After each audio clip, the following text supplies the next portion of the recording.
Hello, everybody. Today is the 18th of November, 2010. Welcome to today's silver analysis. And we are starting to see that the markets are trying to reverse its intermediate term trend. It has gotten above this 5-day moving average. The 5-day moving average is declining. It is also the first test of the declining 5-day moving average. And it seems to be holding up fairly well right now. I was saying yesterday on my blog that it got above the 26 level very easily, and I say 26 because that was the 23.6 Fibonacci from this high and the 25 low. And what happened was it got to the 26 level where it found resistance for about 3 minutes, and then it got above it and pushed above it a nice 20 cents or so. So I was saying either that 20-cent breakout was going to be a failed move above the Fibonacci, or we should be heading to the next Fibonacci. That's 26.65.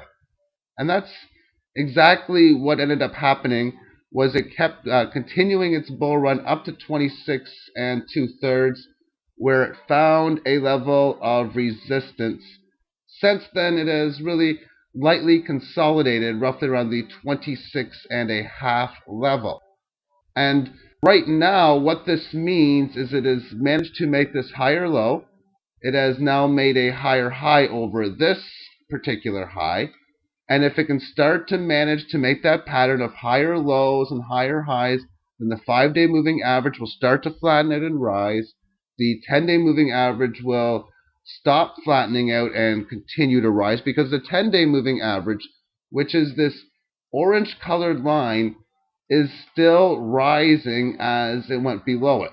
Now, this would be the ultimate test. If it manages to stall at the 10 and then break below 26, then the 10-day moving average would start to deplete. Now, as far as some intraday Fibonacci is concerned, what we can do is we can take the lows of 25 and its intraday highs of 25.67, which really tells us that this 26 level is, and a shade above 26, is some significant support level. So what would be very ideal is a pullback down to this 26 handle, and then from that point on, it can manage to make its new move, find the resistance at 26.65 again, and then get above it to its next Fibonacci level.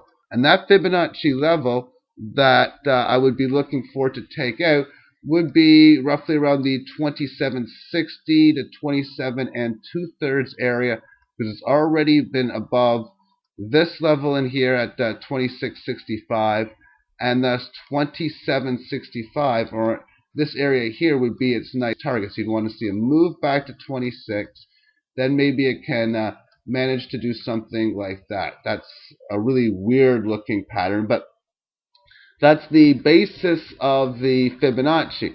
You find that level that's supposed to be resistance.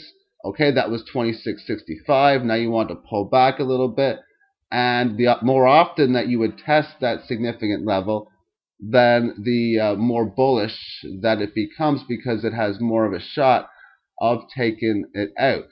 And as I've been saying, we need to really digest these gains, where we had the big run up from 18 to 29, which is why I thought 25 was a major level of support, because that was its 1/3 Fibonacci during its major run higher. So if it can at least find a way to consolidate the gains through time, I think that would be ideal. And the reason why I personally would like this to happen is because if we're getting into an awareness stage and seeing more people getting within the silver market, I just think it would be nice for them to not be forced into paying these $36, $38 prices, even though those prices would still be cheap also, based on where the silver market should be based on its price manipulation over the last many decades.